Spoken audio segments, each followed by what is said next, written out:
So I'm an anthropologist. Anybody know what that means? What does it mean? Boy, dead on, study human history. A lot of times people will say you study bones. That's an archaeologist. Or you study ants. That's an entomologist. But yes, not only human history, but human history today. Anthropologists are interested in everything about us that makes us human. Our cultures, our lifeways, our byways, our religions, our kinship models, our families, our political structure. Today I'm going to talk to you a little bit about pre-industrial people, ancient people, nomadic people, people that we once were, and the lessons we can learn from their leadership techniques to use today in a post-industrial world. The first time I came off of a reservation with one of these, driving with my knee and playing as I drove, a police officer pulled me over thinking it was something very different than it is. It's true. It's a flute.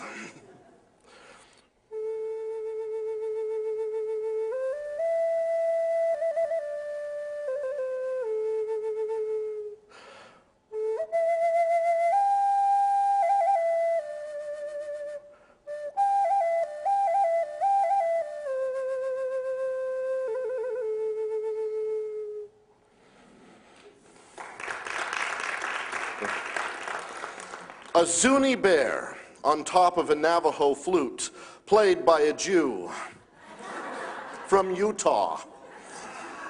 Actually, half my family's Mormon, half's Jewish, which makes me universally hated everywhere I go. It's true. But my best friend growing up came from a family that was Muslim. That's it. It was Utah that made the Jew and the Muslim best friends.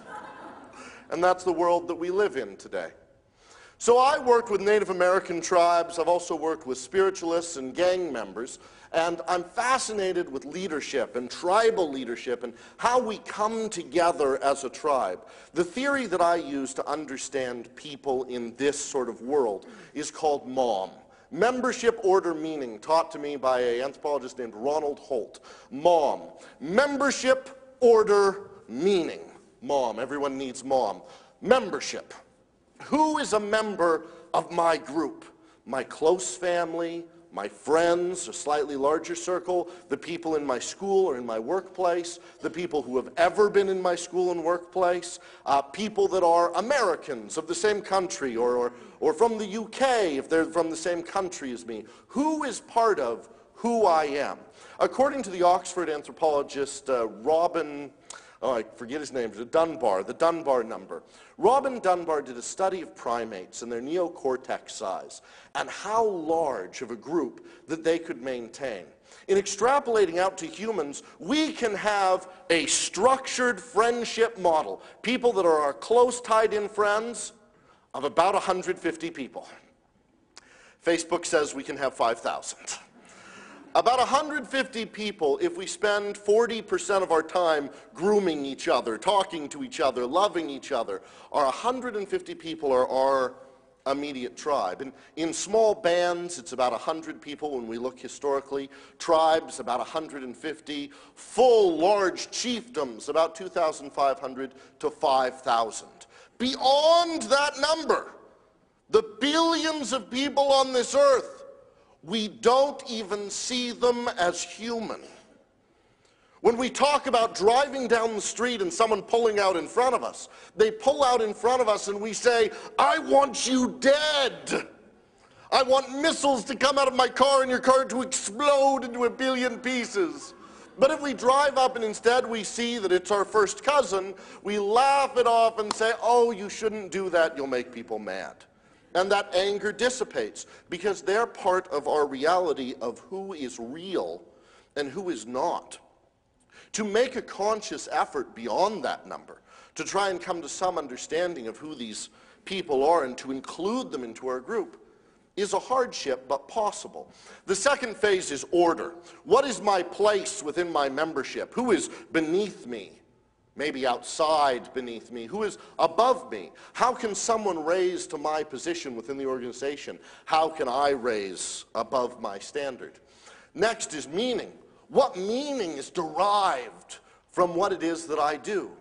How am I making the world better? Why am I here? What is my place? How am I changing the world?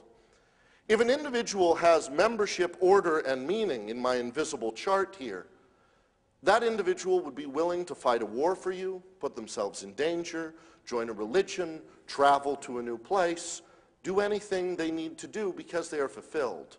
Too often I've been working with some of the top 100 hospitals in the nation where individuals should have a sense of meaning because they're saving lives literally daily, every day. They should have a sense of membership of the medical association and the Hippocratic oath. But instead, I find that a lot of these people, as well as police officers and firefighters, don't derive their membership, order, and meaning from their work, but instead from video games. I'm a member of the Red Dragon Party. I am a 14th level elf orc knight. My meaning is I saved the princess. And all day long at work, they're thinking about getting home to friends and being a member of the television show, knowing their place as an eye on the wall and their meaning derived from everything solved in the TV show in 30 minutes or less, rather than deriving it there. So once we know that those are people's needs, we can take a step forward and figure out how to fulfill them. In a tribe, do they have a leader like we think they do? I think most Americans think of a Native American tribal leader as someone that is a headman in charge of all things. The all-powerful fascist dictator, like we've seen in our world. We imbue them with our image there, and that's not the way it works. When we are in a tribal society, what do humans do primarily? Because we know each other and everyone is akin. Everyone is part of our 150 or our 2,500, and so we don't want to become the evil fascist dictator leader over them. In such small groups, we instead have multiple chiefs. The pine nut chief. When it's time to gather pine nuts, you're the chief. The rabbit hunting chief, the moving chief, the medicine chief. When it's time to do one of these tasks, we take the person who is best suited at this, who has stood up and said, yes, I'm the one, and we let them be in charge of everything to do with the tribe for that interaction. I was talking to a medical doctor recently, and I said, what's the biggest problem on your floor? And what he told me surprised me. He said, the biggest problem I face is that my coffee pot on my floor isn't working. The coffee pot on your floor isn't working. Yes. And he had mercury poisoning, I call it. Anger that had been built up over time. Anger over this. Mercury poisoning because you put a little mercury in your hand, you're fine. A little more, you're fine. A little more, you're fine. A little more, you're fine. A little more, no problem. A little more, no worry. A little more, crazy forever. Mad as a hatter, right? So, mercury poisoning built up over time over this coffee pot. And I said, what do you do when you need coffee? He said, well, I go upstairs and I steal their coffee. What does everyone else on your floor do? We go upstairs and we steal their coffee. Okay, well, what do you do when that floor becomes angry at you? We go downstairs and we steal their coffee. So you form a raiding party and you raid from the other floors. Apparently they are not part of your membership. And so you steal from them. So why don't you just go get a new coffee pot? Because it's not my responsibility. They need to go get me a new coffee pot. Who are they? I don't know, but it's not my job. How long has this been going on? 2 years. It is time to become the coffee pot chief. You have been called from on high to become the coffee pot chief and let it rain down coffee upon your people. In a hospital, it's a little harder than we think. They have to have a special plug and a special coffee pot, and it's a little more than we think, but with determination, he was able to make that transition so that when someone needed a doctor, they weren't running frantically through the halls when he was 2 floors up or 2 floors down, but he was there or she was there and available and ready. So the difference between a leader and a manager is that a leader has vision. A leader has vision. A leader in these tribal units in a chiefdom is not a manager who's been put in charge to manage. Many of us in our industrial and post-industrial world have a manager that has been hired to manage us. You sit here, you sit here, you sit here, stay. Managed. Whoa, managed. A leader leads. A leader has a vision. And that vision is bigger than themselves. It includes you, it includes me, it includes us. And we follow the leader because we are part of their vision. And we see ourselves in their vision, see our place within their vision. And so we can follow them, and we can be a part of what is happening. It used to be that our leaders had to be individuals who were within close proximity to where we were. Not the case anymore. This TEDx was put together by people coming from at least 4 different countries, some of whom had never met each other before. In this world, our leadership and our followers do not have to be in proximity to us. They don't have to be people that our parents or friends already know. They don't have to be relatives. They can be anywhere, as long as we have a vision that's big enough to include them and that gives them a sense of membership within the organization, order how they can rise and how they can bring others up with them, and meaning of how they're making the world better by what they're doing within the organization. So we choose these leaders within this, and we choose ourselves to be a leader. And we cannot see a leader as the utmost peak, the top of all things, an isolation, all alone, with the plebeians in the factory below. Very often we see the metaphor of a leader as someone climbing to the peak of a mountain. Growing up in Utah, I climbed a lot of mountains, though it doesn't look like it. Is that a fat joke? Does this fat make me look fat? I climbed a lot of mountains, and when you climb to the top of a mountain, do you know what you see out there? Peaks of other mountains. When we bring somebody up in our organization, a lot of people fear, well, what if they displace me? No. They can move sideways and raise to another peak. And then we have people on other peaks who are working together to make things happen. And as they rise, we rise as well. It's the bad manager or the bad chief that says, I will be in charge, and you lay out like flat sand beneath me. As opposed to the one that says, I will rise, and you are now my secondary, and we rise, and you are now fit to replace me, and we continue to rise up the system, building leaders beneath us and inspiring them to be chieftains and coffee pot chiefs, choosing to be the coffee pot chief when we see that the situation arises. This requires us to clearly communicate our message. So many people have talked here about knowing your message, discovering yourself. How do we identify? What are the issues out there that need to be solved? What are the needs that people have? And how can I fulfill it? Rather than waiting for someone to pluck us from obscurity and say, bing, you are now the chief.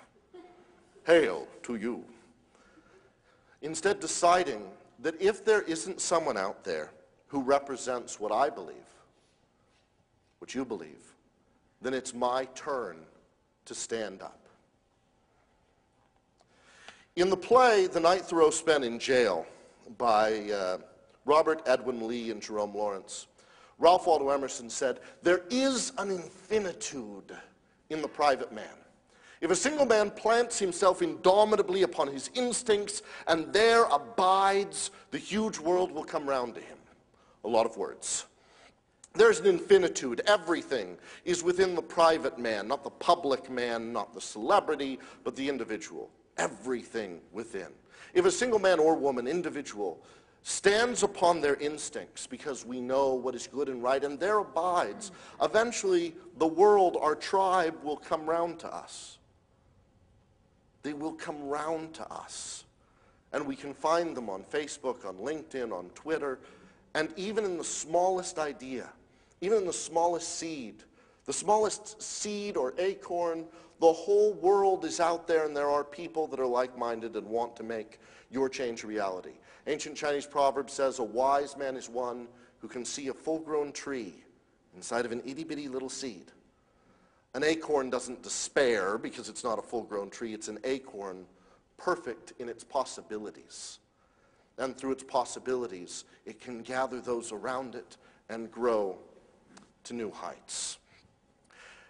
As a final idea, the place to begin today is not where we think we're going to be a leader. It's to decide that today I am a leader.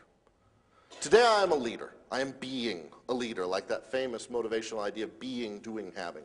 Today I am a leader. As Walt Disney used to tell the early Imagineers, or the Walter Elias Disney team, the WED team, don't tell me what you don't like about it. Tell me how to make it better. Find something that needs to be made better. Find a team, not of your close family if they're not into it, or your friends if they are naysayers and they deny you, and it may be very hard to be a prophet in your hometown. But you can build a Facebook page and a LinkedIn page and a blog and gather these people in. Start where you are today with what you have right now. Move that seed one step forward, and you can be the chief of your own tribe. Thank you very much.